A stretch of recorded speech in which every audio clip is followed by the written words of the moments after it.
Good morning everyone, this is Jonathan Arbuda.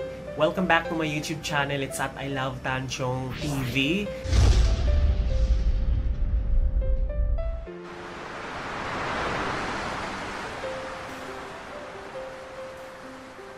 And ngayon, vlog na to this is just only a quick update regarding doon sa mga pangyayari sa Bagyong Odette, specifically sa Bohol and sa bayan ko na San Isidro, Bohol mismo, no? Hopefully, napanood niyo yung mga iba kong vlog nung umuwi ako sa Bohol.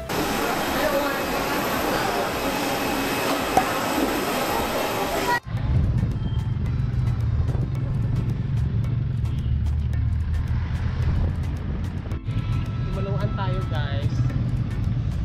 Nahanap pa namin yung location. Saan yung bayan?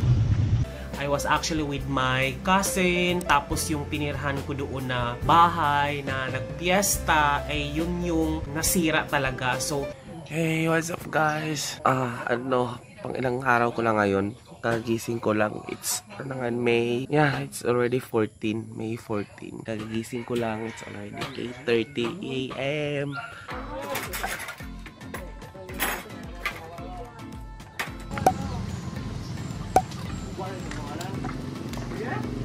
Hey, what's up guys? Nandito ngayon sa Bohol. Ito yung province ko. So ito mga bata naglalaro sa likod. And op! Tawa sa Sandra. Palagi tujo. Itong lalaro nila, luksong baka naman to. Yes, Lord! Oh.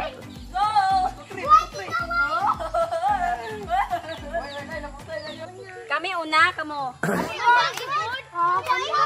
Oh, bato-bato pick, bato-bato pick. Go. Maganda.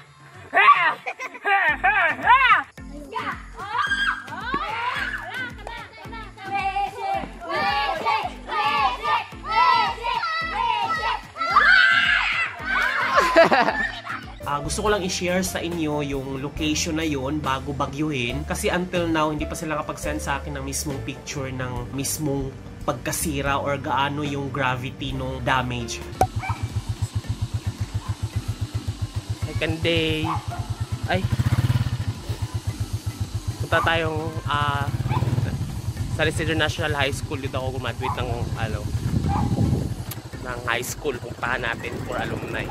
Yung nung umuwi ako, last time ko umuwi was actually fiesta. Pero, mura magkuan. Nabawi dito. PM, so I think this is the end of the day kasi kailangan nating anong tawag nito? Mag ng ilaw. Ay, ilaw for the fiesta. So this is the cultural practices dito sa San Isidro every fiesta. So, let's do this! The last time na umuwi ako doon was with Princess. Nag-travel lang kami and I was not given a chance to drop by sa San Isidro dahil mabilisan yung travel namin. So, hey guys! Nandito tayo ngayon sa Chocolate Hills. Tara, go girl! Kailangan natin umakyat para makita natin yung pinaka landscape sa taas. Medyo nakakapagod. Technically, sa San Isidro Bohol, ang pinaka-last uwi ko talaga was fiesta pa na nag-reunion. Ayan, dito ako ngayon sa pinakatuktok ng school namin. And if you notice, I'm currently here sa mataas na paaralang San Isidro. So that's in San Isidro Bohol, Municipality of San Isidro dito sa Bohol. And dito ako nag-graduate. So that was like 2004. So batch 2004, ito talaga yung sinadya ko ngayon na puntahan. Kasi sobrang hindi na ako nakapunta after 6 years na hindi na ako nakauwi sa bahay namin dito sa Bohol. And also, totally 15 years na hindi na ako nakauwi at nabisita yung school na to. So dito ako gumraduate ng high school basically. Sa public school dito sa San Isidro. And, oh my God, it's a huge and grand homecoming talaga. Kasi nga from batch 83, yeah, 1983 up until yung mga recent na graduates ay sasama-sama ngayon for party. And syempre makikita ko na yung batch 2004 na kanya-kanya na tayong buhay, diba? So ito na yung pinaka-reunion natin ngayon kasi sige, buhat ni mo. Cooking show.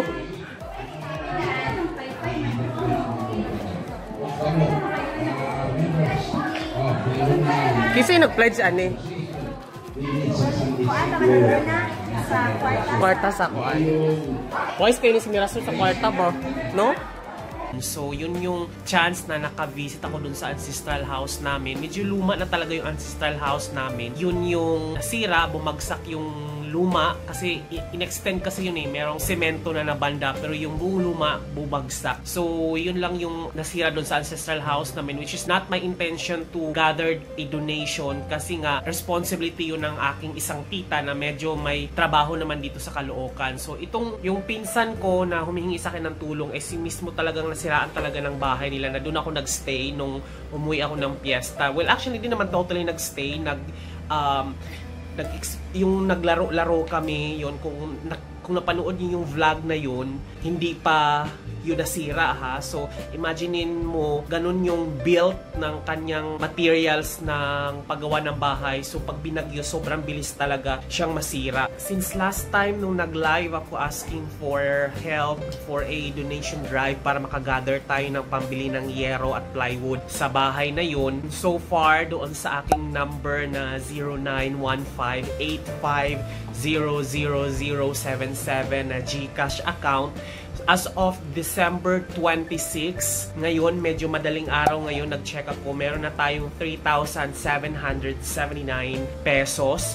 And aside from that, merong nagbigay na sa akin yung mismong pinsan ko na biktima ng bagyo, yung account number niya sa ATM na yun yung account number niya dun sa sahod kasi nagtrabaho siya sa Alturas as baggage sa counter. Supposedly magpapakasal na dapat siya, nakapag-ipon na siya ng pampakasal, kaso yun nga binagyo, so yung naipon ay ipapagawa niya ng bahay sa kanya mga magulang, which is my tito and tita, and hindi kasi kaya dahil magkano lang naman ang sahod sa mga baggage counter sa attendant doon sa Alturas or sa grocery doon sa Bohol. So, hindi ko na tinanong kung magkano, pero nanghingi sa akin ng tulong, kailangan daw niya ng total 5,000 para sa yero at plywood pang paggawa ng bubong. So far as of December 26, meron na tayong 3,779. So, baka dagdagan ko na lang para mabuo yung 5,000. And aside from that, nagbigay din sa akin yung pinsan ko ng account number. So, ifa-flash ko dyan sa screen para alam nyo kung saan nyo isi-send.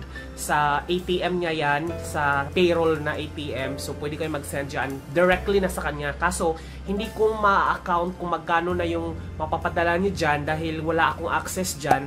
Unlike sa GCash ko na magiging transparent ako kung magkano na yung na-total na nakolekta natin. Pero so far, legit naman po itong aking pinsan dahil talagang hindi naman yun hihingi ng tulong sa akin kung hindi talaga kinakailangan. So, yun lang naman. Diretso kayo sa kanya. Hindi ko na binigay yung mismong account ko dito sa vlog ko dahil that's my personal.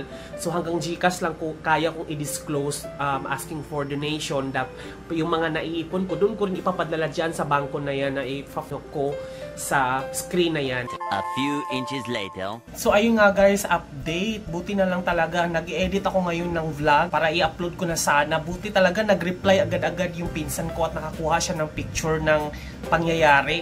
So ito lang yung picture na kuha niya kasi hindi naman mamahalin yung cellphone niya talaga na clear yung rehistro ng camera. Pero ito yung may semento, yan yung bahay namin sa ancestral house na bagong extension yung mga semento na yan. So yung bahay na luma na bumagsak, so yan na lang yung natirang extension pala, yung semento. Kaso ang problema, mukhang nabagsakan pala yata ng niyog. O yun, nabagsakan yung bagong paggawa ng semento, nabagsakan ng niyog. Eh yung side pa naman na yan is yung nag-crack din yan nung naglindol ng 7.2 magnitude. So yan yung medyo hindi naman masyadong sira talaga ng todo-todo. Pero nakakatakot, traumatic pala talaga yung experience dyan. Nabagsakan yung bahay mo ng ganyan niyog, diba? So imagine mo that time, gabi siguro yan natumba or something. Hindi mo alam kung mabubuhay ka ba or hindi. Siyempre yung mga tunog, yung mga sounds, traumatic, diba?